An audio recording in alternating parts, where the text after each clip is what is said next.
તો મિત્રો Jupiter education એકેડમીની ચેનલમાં આપ સૌનું સ્વાગત છે। બાળકો ખૂબ સારી રીતે તમે અભ્યાસ કરી રહ્યા હશો।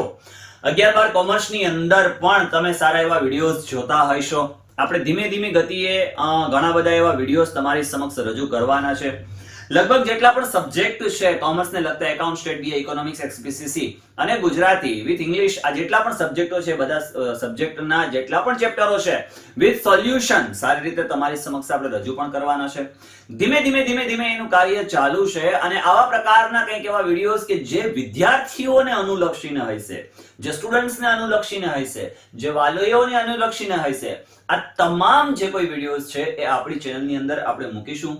હમણાં ટૂંક સમયની અંદર તમને વાત કરું તો 2 ઓક્ટોબર એટલે કે ગાંધી જયંતિ આપણે વહી ગઈ, એટલે કે આજની જે તારીખ છે એટલે કે 3જી તારીખ છે। હવેના સમયગાળા દરમિયાન એટલે કે માંગરોળની અંદર આ ગાંધી જયંતિના અંતર્ગત એક એવું કંઈક આયોજન કર્યું છે કે વિદ્યાર્થીઓની અંદર જે લેખિત કૌશલ્ય છે, જે મૌખિક કૌશલ્ય છે, આ ખીલે। લોકોના જે વિચારો છે, ઇટ મીન્સ કે વિદ્યાર્થીઓના જે વિચારો છે એ વિદ્યાર્થીઓના વિચારો જે તે લોકો સમક્ષ રજૂ થાય। આના માટે કરીને વિદ્યાર્થીઓને આવડતને વિકસાવવા માટે કરીને એના કૌશલ્યને ખીલવવા માટે કરી અને માંગરોળના જે કોઈ પણ લોકો છે, કોણ છે, કેવી રીતે છે, ક્યાં છે, શું છે, શું ક્રાઇટેરિયા છે અને કયું પ્રકારનું આયોજન છે, આ તમામ તમને હું આજના વિડીયોમાં જણાવી દઉં છું કે માંગરોળ ડોક્ટર્સ એસોસિએશન દ્વારા એક આયોજન કરવામાં આવ્યું છે કે ગાંધી જયંતિ નિમિત્તે એક નિબંધ સ્પર્ધાનું આયોજન કર્યું છે।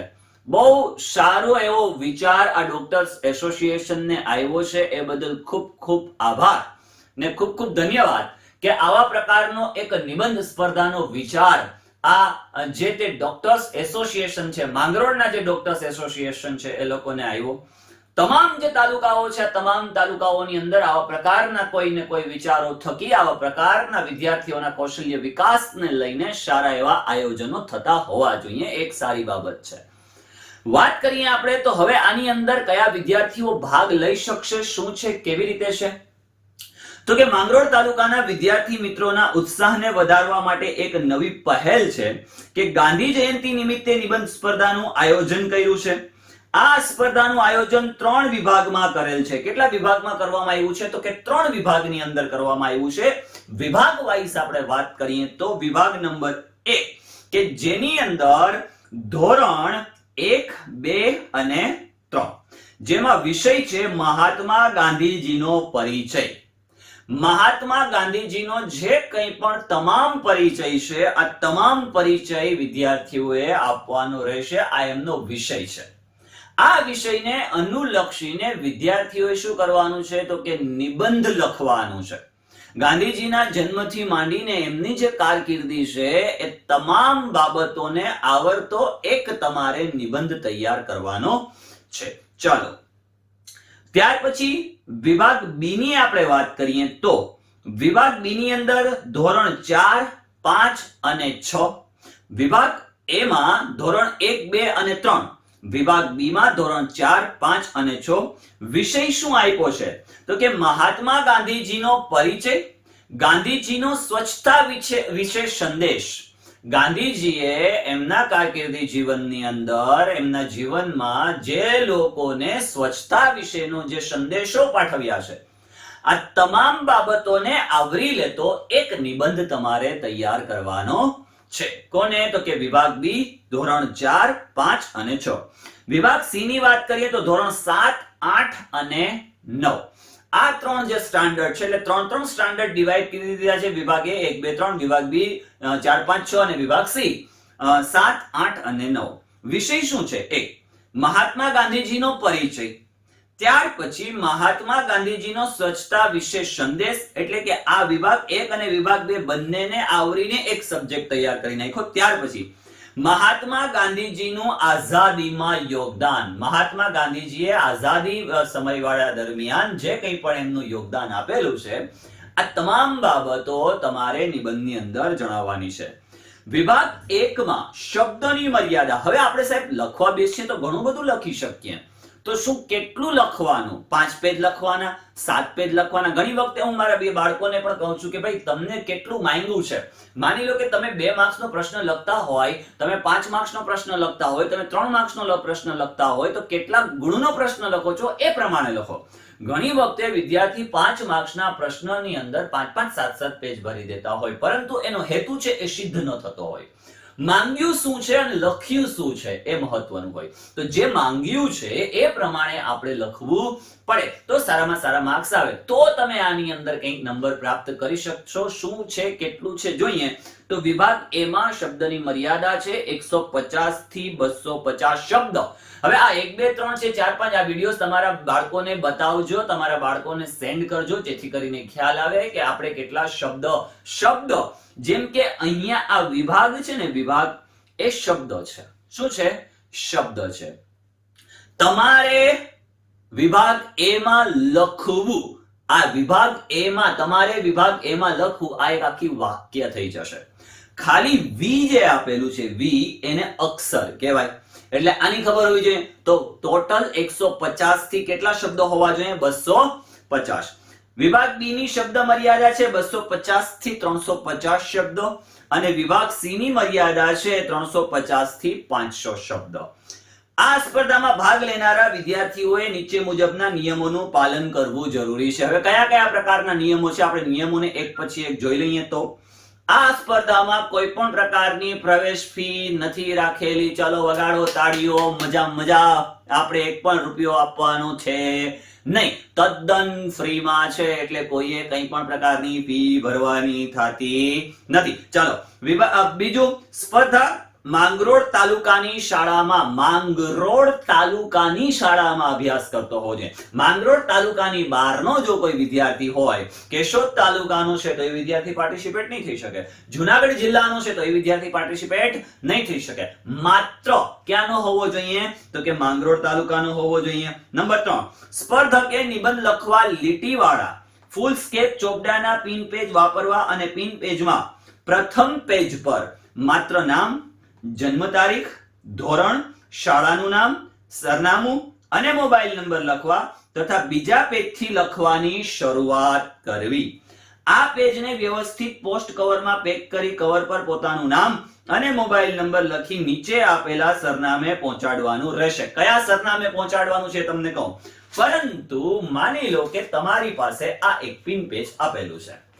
તમારે એક પિન પેજ લેવાનું છે. આ પિન પેજ લઈ લીધા પછી તમારે અહીંયા જે પ્રથમ પેજ છે, આ પ્રથમ પેજ ઉપર તમારું નામ છે, તમારી શાળા છે, તમારું સરનામું છે, તમારા મોબાઈલ નંબર છે, તમારી જે કંઈ વિગતો છે એ તમામ તમારે આ પેજ ઉપર લખવાનું છે.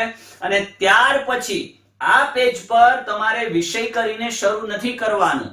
એના પછીનું જે પેજ છે એટલે કે સેકન્ડ જે પેજ છે, બીજું પેજ છે, ત્યાંથી તમારે લખવાની શરૂઆત કરવાની છે.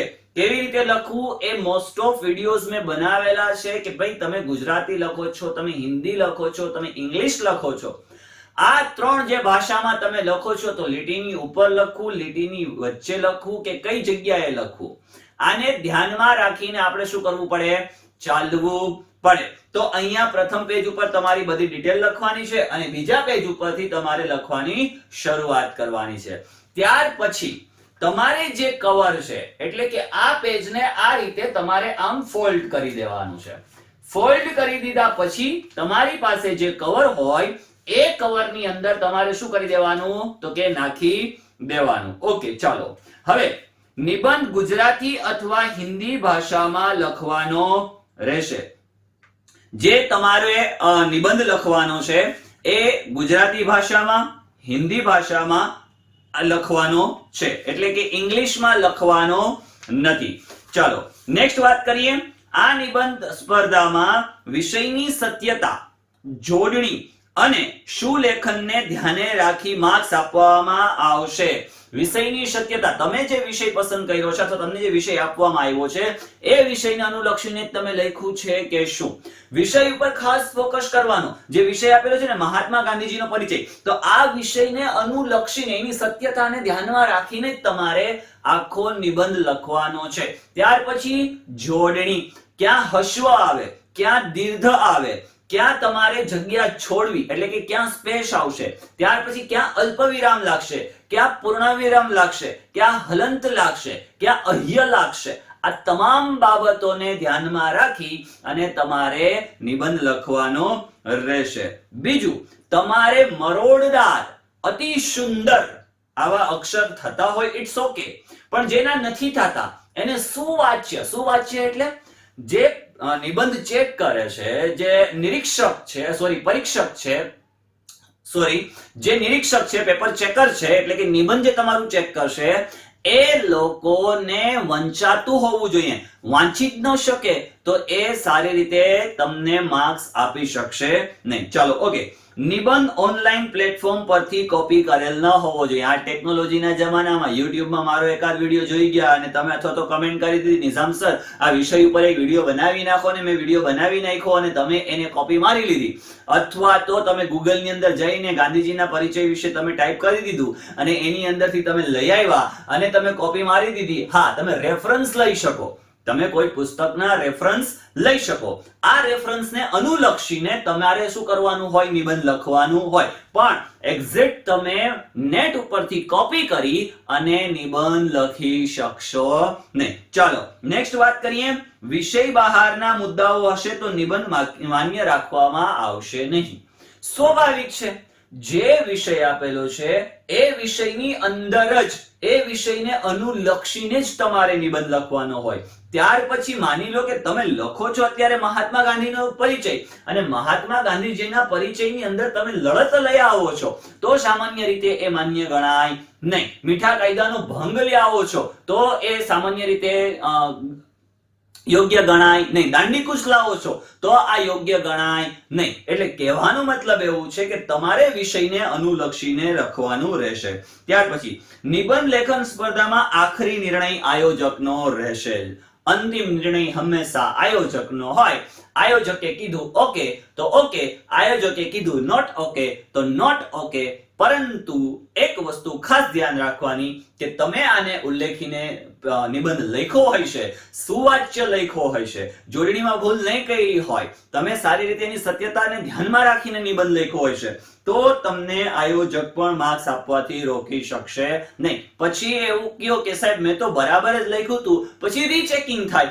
આવું કશું કરવાનું થતું નથી. આપણે આપણી ઈમાનદારીથી સારામાં સારો નિબંધ લખીને મોકલવાનો છે. ચાલો, વિજેતા થયેલ વિદ્યાર્થીઓના વાલી અને શિક્ષક ઇનામ વિતરણ સહકારે આવકાર્ય છે.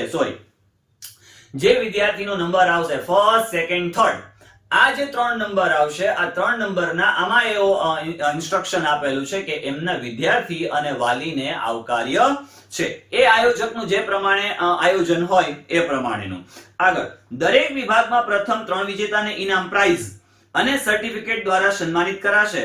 4 થી 10 નંબર સુધીના વિદ્યાર્થીને સર્ટિફિકેટ આપવામાં આવશે. વાહ, ખૂબ સરસ.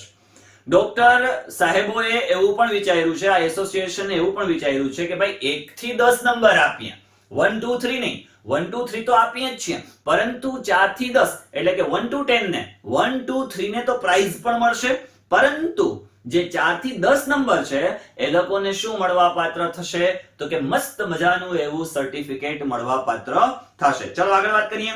વિજેતા વિદ્યાર્થીઓને ઇનામ વિતરણ પહેલા જરૂર પડીએ એકવાર રૂબરૂમાં વેરિફિકેશન માટે બોલાવવામાં આવશે. સ્વાભાવિક છે, વેરિફિકેશન કરી લેવું જરૂરી છે જેથી કરીને ક્યાંય કોઈ પ્રકારે કોઈને અન્યાય ન થાય, જેથી વિદ્યાર્થી દ્વારા જ નિબંધ લખાયેલો હોવો જોઈએ. માની લો કે મારી પાસે કોઈ વિદ્યાર્થી આવે, એને કીધું નિઝામ સર મેં તમારો વિડિયો જોયો છે, મને મસ્ત નિબંધ લખી દો, ને મને એવું થાય ચાલ ને ભાઈ બાળક છે લખી દો, મને રેમ આવી જાય, મેં લખી દીધો, મસ્ત મજાનો નંબર આવી ગયો, જોગાનું જોગ નંબર આવી ગયો. તો હવે એ વિદ્યાર્થીએ લખ્યો, એ તો મેં લખ્યો છે, એટલે ઇનામ વિદ્યાર્થીના શ્રેયમાં ફાળે જશે નહીં. એટલે એનો રાઇટિંગ ચેક કરવામાં આવે કે ખરેખર આમણે લખ્યો છે કે કેમ. ખૂબ સરસ. ચાલો આગળ વાત કરીએ આપણે. તો અને હું અહીંયા લઈ લઉં એટલે આપણને આ લાઈન બરોબર રીતે ઉપરના માળે લઈ લઉં. ચાલો, નિબંધ લેખન તારીખ 15/10/2024 પહેલા લખીને નીચેના સરનામા હવે ક્યાં મોકલવાનો છે તો કે 15, નોટ કરી લેજો, તારીખ 15/10/2024 આ તારીખે એના પહેલા તમારે માંગરોળ બાળરોગ વિભાગ, ધી માંગરોળ હોસ્પિટલ, બીજો માળ, લોખંડવાલા પ્લાઝા, લીમડા ચોક, માંગરોળ, જિલ્લો જુનાગઢ.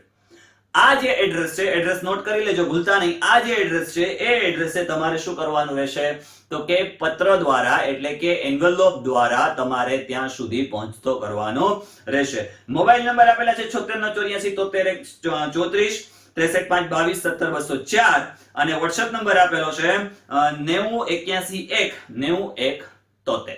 અને પ્રોગ્રામ ઓર્ગેનાઇઝર, આ પ્રોગ્રામ કોણે આયોજન કર્યું છે તો કે માંગરોળ ડોક્ટર્સ એસોસિએશને આયોજન કર્યું છે. બધાને ખૂબ ખૂબ આભાર, ખૂબ ખૂબ ધન્યવાદ કે તમે આવો એક આગવો વિચાર કર્યો.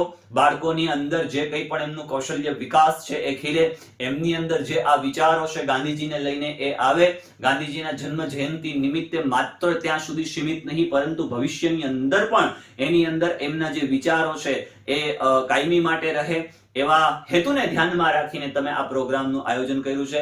તમામ જે કોઈ વાલીઓ છે, વિદ્યાર્થીઓ છે, આ તમામ જે મારો વિડીયો જોઈ રહ્યા છે, એજ્યુકેશન રિલેટેડ જે વિડીયોઝ છે એ આપણા તમામે તમામ આની અંદર આવશે.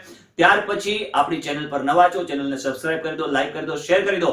સ્કીપ નહીં કરતા, ઓન ધ સ્પોટ તમે જોવાનું રાખજો, જેથી કરીને બનશે એવું કે કંઈક વિશેષ, કંઈક નવું, કંઈક ફાયદાવાળી વસ્તુઓ આપણી સમક્ષ રજૂ થતા રહેશે. તો મળીએ છીએ નેક્સ્ટ વિડીયોની અંદર. ત્યાં સુધી ચેનલને સબસ્ક્રાઇબ કરી દો, શેર કરી દો, લાઈક કરી દો અને કમેન્ટ ચોક્કસ કરજો કે આજનો વિડીયો તમને કેવો લાગ્યો. ધન્યવાદ અને બધાને ઓલ ધ બેસ્ટ.